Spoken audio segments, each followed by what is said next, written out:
All right, guys, Texas Chainsaw Massacre time, and we finally have another sequel in the Texas Chainsaw Massacre franchise, this time ignoring every film since the first one.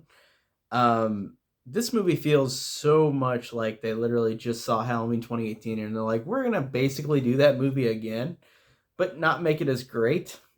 Um, so basically, like I said, this is a requel, which Scream 5 or Scream has really solidified the term requel.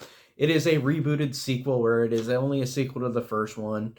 Um, this new group of kids comes to this town, and Leatherface is there, and they start getting picked off one by one, and Sally Hardesty has waited 50 years for him.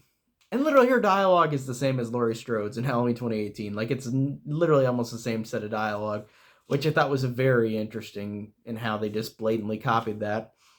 Um, I'll say this though. I thought that this one, in terms of the sequels go, this one is pretty high. And that's not saying much because the Texas Chainsaw Massacre sequels to me are really either pretty lame or some are so bad they're good kind of sequels. Like, I love the first movie. The first movie is the scariest movie ever made. I still stand by that. I think it's terrifying. Love that first movie. And the second movie I love too, but for a different reason. The second one is a horror comedy, and it is genuinely funny and genuinely hilarious. And Toby Hooper directed both of them. Then the third one I thought was really, really boring, but it had a couple of redeeming things about it. The fourth one is So Bad It's Good with Matthew McConaughey and Renee Zellweger. I thought they were awesome in that movie. The remake I thought was good. The prequel to the remake I thought was fun. Texas Chainsaw 3D I thought was the worst out of all of them. Um, it just was so stupid with the fact that they're trying to make the killers look like the good guys compared to the cops. And I know that movies do and real life does portray cops as some bad guys, like some cops are horrible cops, but like it's not like that in that movie where it's like it's not the same kind of idea where like it's just like these villains are being glamorized. It's so weird in Texas Chainsaw Massacre and or in Texas Chainsaw 3D. And then Leatherface from 2017, not Leatherface Texas Chainsaw Massacre 3. Leatherface from 2017 was really forgettable. And that was the most recent one until this one.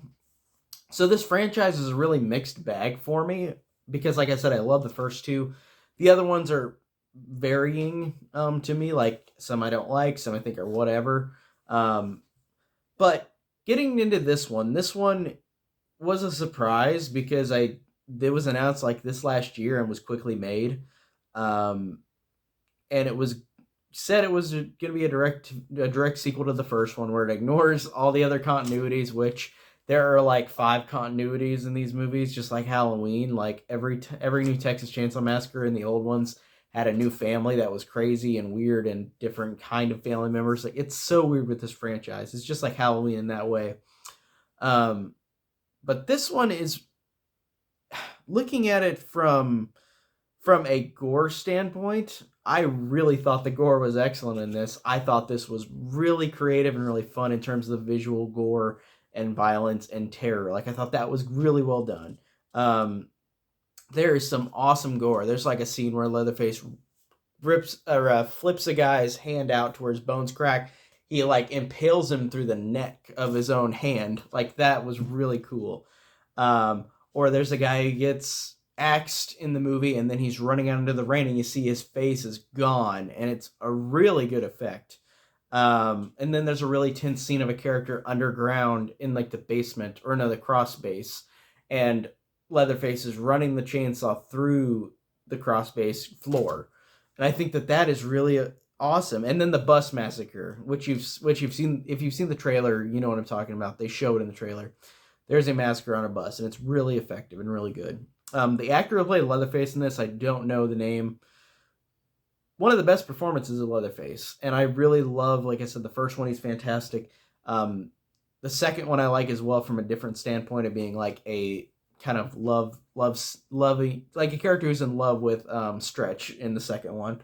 Um, And then in the other ones, I kind of forget mostly, like, but I think that this performance of Leatherface I thought was really, really good. It was one of the best, I think, overall. Um, it's weird looking at this one because it does the thing that annoys me in these kind of movies where horror movies have a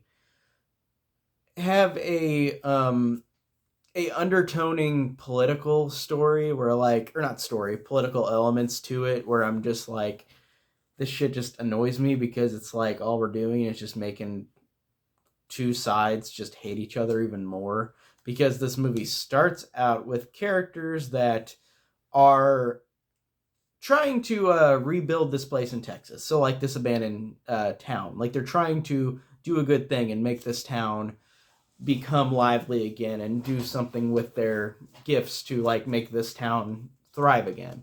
That's now Ghost Town, and they want to make it thrive. Um, but it starts out with these characters at a gas station where one of the main girls says they see a redneck guy with a gun on his hip, and they say, oh, is he compensating for his little dick, type of thing. And then later, whenever they get into the town, the redneck guy is asking them, like, what do you guys do? And they said, we're here to fix the world, we're here to fix the town. And then the redneck guy says, oh, so you're a cult then. Like, that set of dialogue, like, with both sides of the characters, is just annoying because I hate the fact that I know you have to have tension in a movie. I know that you have to have something built up, but the fact that it's just another political idea of these characters are just different and they're gonna treat each other like shit. And I can't stand that with movies, and I can't stand political messages like that.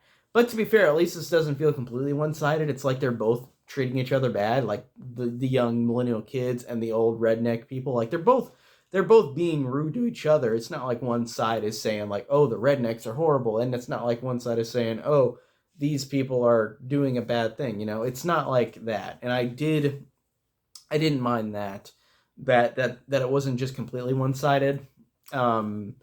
But it just annoyed me at the beginning with the arguments with these two sets of people that are different, obviously, and are going to obviously bitch at each other because they think differently about the world, which I think is so stupid. But thankfully that does not last long. That literally is only like a couple scenes at the beginning, and I'm like, good, okay, so I don't have to deal with that anymore, because it's just annoying whenever you get that argument in any movie where it's just like politics takes over, and it's like you're never going to make anybody happy if you're just bitching about how different people are with each other. And I just ran over. I can't understand that.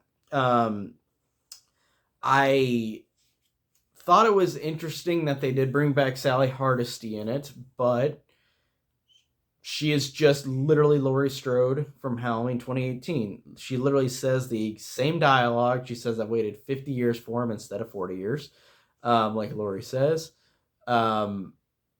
She literally helps the kids out. She literally is there to have a reunion with Leatherface.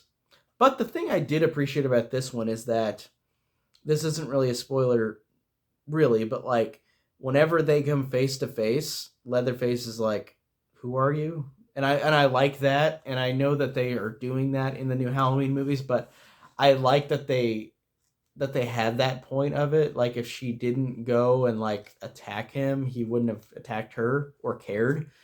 Um, but whenever she attacks him or tries to, it's like it brings on the ensuing idea that Sally will be in danger too. But it's like, if Sally didn't even try to do anything, like, she wouldn't have been involved in this. Um, it's just really, it's interesting the way they did that. I did like that, because why would he go back to get Sally like 50 years later? Like, what? Like, it's kind of like how in Halloween 2018 and Halloween Kills, which are movies I like. It's dumb that they took away the brother sister angle, because then there's not really a point to Michael Myers coming back for Laurie Strode, and he's not really in those movies, because they're not related in those movies in that continuity. So it's like, I like that this movie addressed that with Sally Hardesty, where, like, she sees Leatherface and Leatherface looks at her like, I don't know who you are, and he just kind of walks away. Like, I thought that was good. Um, The main girl in this, like, there's two girls, there's two sisters. The main girl, the younger one, looks just like Jodie Foster, like young Jodie Foster, and it kept bugging me. I was like, she looks so much like her. But I did like the performance. I did think she was good. I thought the two girls were good characters. I thought they were interesting. The other characters were not in it enough to where I was that interested in them, or invested in them. So really, what I'm saying is this one really was kind of forgettable with the story, because again, the Sally stuff is kind of wasted. It's just Laurie Strode again. Um, the two main characters are fine. The other characters are forgettable. There's some dialogue that annoys me with political, like, back and forth arguing. Like, I hate that shit because it's just annoying. And beside, like, the things I did like was the performance of Leatherface. Leatherface was really, really intimidating and scary. The gore was really good, even though some of it was CGI, but I thought it was really good as well. The intensity was good. So it was a good, intense movie from that standpoint, but everything else is kind of forgettable about it. But I think it's definitely one of the best sequels out of all of them, from what I'm remembering from all the sequels. So I enjoyed it okay, with some issues, but it's not like it's a bad movie. I'm definitely not going to be a love it or hate it person with this movie, because that's what the majority of movies are nowadays. You can't have an in-between feeling about it. You got to just hate it or love it. And I'm just in the middle on this one, because there are things I really liked and there are things that I was like, this is forgettable and whatever. So it's okay. It's just another sequel to the Texas Chainsaw Massacre, but it's better than the last two. But that's not saying much. So yeah, I enjoyed it okay. But that's pretty much all I could say about the new Texas Chainsaw Massacre. I'm glad I saw it. I didn't hate watching it. It's just whatever. So pretty much all I could say. And I'll see you guys later. Take care.